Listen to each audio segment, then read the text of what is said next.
Welcome back. With today, just talking through some of the nuances between Copilot, the different versions of Copilot that are out there. We have Copilot, from a web or Copilot Chat, as well as Copilot for work. William, do you want to talk a little bit about the differences between web and work? Yeah, absolutely. Copilot for the web is the version that comes with any Microsoft license SKU. It's the one that if you have an E3 license or a business premium license, you have access to Copilot in the web. It's essentially Microsoft's implementation of GPT 5.2 from OpenAI. That's the backend model that it's using. But it does still, if you're using it from your corporate account, it does have Microsoft's enterprise data protection there. So any of the prompts that you enter, they are staying internal to your tenant. They're not going anywhere. It only has access to the things it was trained on originally, so the entire internet, and then it can go out and ask to pull in information from the internet. It can go make a web search through Bing to find the latest information on stock prices. Work, on the other hand, is all of that, and it has access to your Microsoft tenant. So your emails, Teams meetings, the documents that you have access to in SharePoint, OneDrive, and Teams are all there to be used. So that's the difference. And the Copilot for Work is part of the Copilot for M365 SKU. It's the additional cost that you pay. So I appreciate that overview, and I want to give more of a use case to kind of help describe this a little bit further, because this is what I hear a lot. I think it's been well articulated that people, when they kind of see the work versus web tab, if they are licensed with the 365 product, that they kind of like work, okay, graph inside my environment. But when they see that web tab, they kind of see the erosion of the boundary, perhaps. One of the things I get asked a lot is, I understand that it's the model is trained on information and it can go out and there's maybe this RAG term, retrieval augmented generation. Maybe you could touch on that a little bit. But the scenario I hear is I have corporate data, sensitive or not, and I can do the attachment part. So in my web chat, I can click plus, I can attach a file. Let's just, for this instance, it's considered sensitive, no labels, no nothing, any of that stuff. And then I ask it something, summarize this document or whatever that is. I think that's where I've seen organizations ask me, should I be concerned about this from a training perspective, or because it's going to the web? Is there any additional concerns there outside of the work thing? Can you just touch on that specific scenario? Yeah, absolutely. So in the web, when we load a document and we want to ask a question about it, either in work or web, but we'll talk about the web use case first. When we upload a document, what happens is it gets stored into that user's personal OneDrive. There's a folder that's created that says Copilot Documents, and it's stored there. And it doesn't, if we go and we want to ask this question about the document, the actual document isn't fed into the large language model. There's a semantic breakdown of the document. So it comes in and it gets into the weeds a little, but it looks at the document, turns all the words into vectors, and that's what's sent across. And that, when I say it's sent across, that is an ephemeral copy that disappears after it's been run through the large language model. And then you just get your answer back based on that. So your data, the words in your documents, never actually leaves your tenant. They at most go into an individual user's OneDrive. Okay, perfect. I think that makes sense, because I think that's the trust boundaries. We continue to see folks that are using DLP or using labels to just even keep data from even being processed by Copilot in a response, not even protected, so to speak, like, hey, it's in there, but it's protected, et cetera. They just are like, how can we deny this entire SharePoint library from even being seen by Copilot? What is that feature even called in work, and why are organizations using that? Yeah, for Pat or for Will. I'll let you take that, Will. Yeah, so there is the ability to block entire SharePoint libraries. What's actually happening on the back end there is that you're blocking search from being able to access the SharePoint sites, because that's the way that Copilot for M365 finds those documents. It goes out, it does a search in your tenant, and it is able to find documents that you can access. It's all security trimmed. It's acting as an agent on your behalf. So you can do that. You can have things turned off, and you have, excuse me, and you have the ability, like you said, to also tag individual files to say this particular file is not capable. You know, Copilot can't touch this. That's all possible. And the impetus there is always trying to block against internal data leakage, right? It's you don't worry that I have access and can use Copilot against the documents that I should have access to. The concern comes up that I'm going to use Copilot and find things that I shouldn't have access to. It's a deeper security story that you're telling. It's not Copilot specific. Copilot's just so powerful that it opens up, you know, new doors for people to find things they didn't know they could access previously. Yep. Nice. Okay. Thank you. Yeah. And I think to add on that a little bit, it gives me vibes of Delve from a decade ago in terms of bringing that in and seeing what others are working on.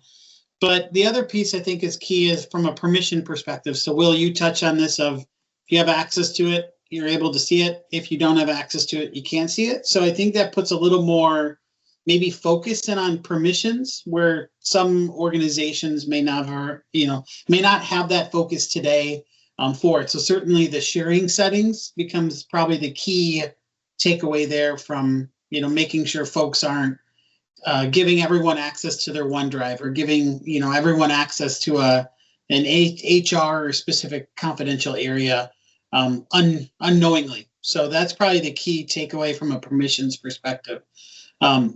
One of the pieces that I, you know, am always interested in feedback on, what do you both have from like a use case on when you use work versus web? What is your mindset of switching between the two, if you do?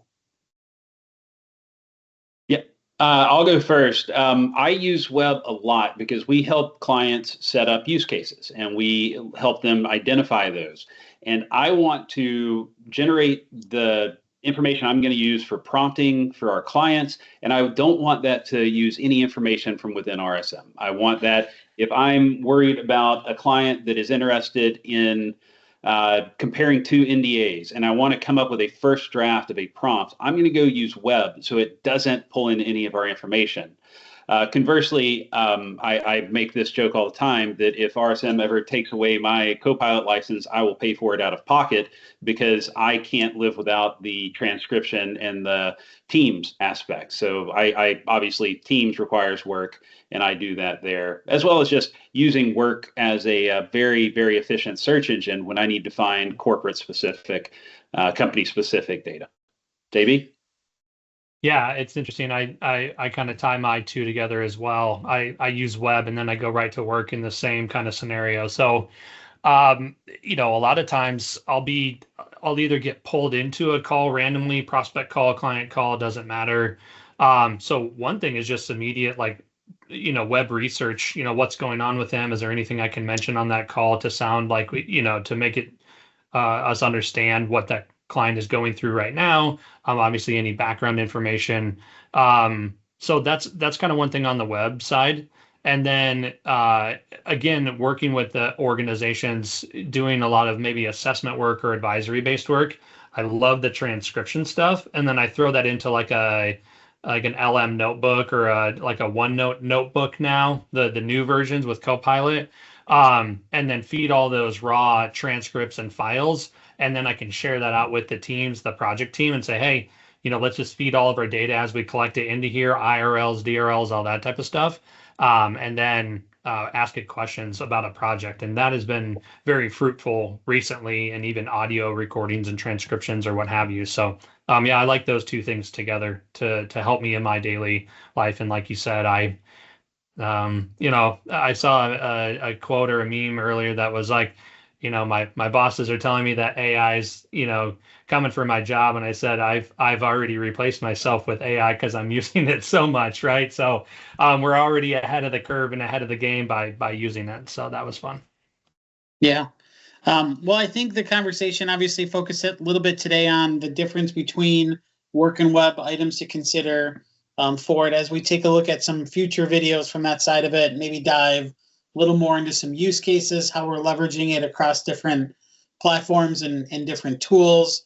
And then maybe even, start to talk about Copilot compared to other, other tools out on the market like Gemini, Claude, et cetera, on there, and where some of those use cases are on that. But, from there, I think this is a good start. We'll post specifically items, in there in terms of links to Microsoft documentation on the security perspective and what enterprise data protection is, and some screenshots of the specific green shield that we always tell folks to obviously see and click on and look at from that side of it. But then also, we take a look from a security perspective and making sure the data is secure from that side of it, and it's not being used to train the model. How do you explain that, Jonathan and Will, to others that ask about, is this training the model?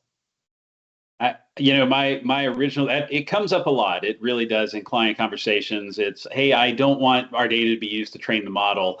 And I always assure people that you're not going to accidentally be training any models. It is an expensive and time-consuming and highly technical process to train a model. And that's not happening here. But beside that, we do have several years of experience now, and the facts that we've seen where Microsoft is not using any of the data from any of these tenants to train this model. So definitely a conversation we have. Yep. Yeah. Jonathan, anything to add? I just always remember as this was coming on, we were going to, one of the conferences that Microsoft hosted. It was, their saying is always AI starts with trust, and trust is built with security or starts with security. And so I think there's so much of the purview security being used because they don't inherently trust the underlying architecture on which Copilot is built, and they're not familiar with it yet, and they don't trust it yet, and that's totally fine.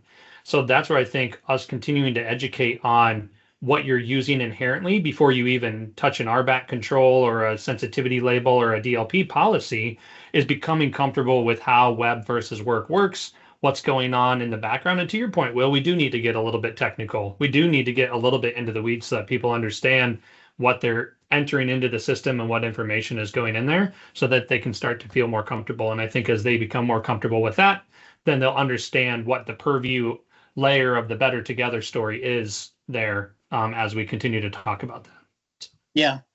I think what I picked up there from both of you is that foundationally, Copilot is the secure tool that's in place. There's additional, Jonathan, to your point, there might be additional controls and items that you can put in place to, add some more to that, much like you can do with email security and, SharePoint and all the things that go with it with, even, zero trust concepts there. And so certainly we can dive deeper into that, but I appreciate the time as we kind of unpack this a little bit here. And again, we'll be coming out with a few other different sessions and videos as we dive into some other different topics around Copilot and the security conversation.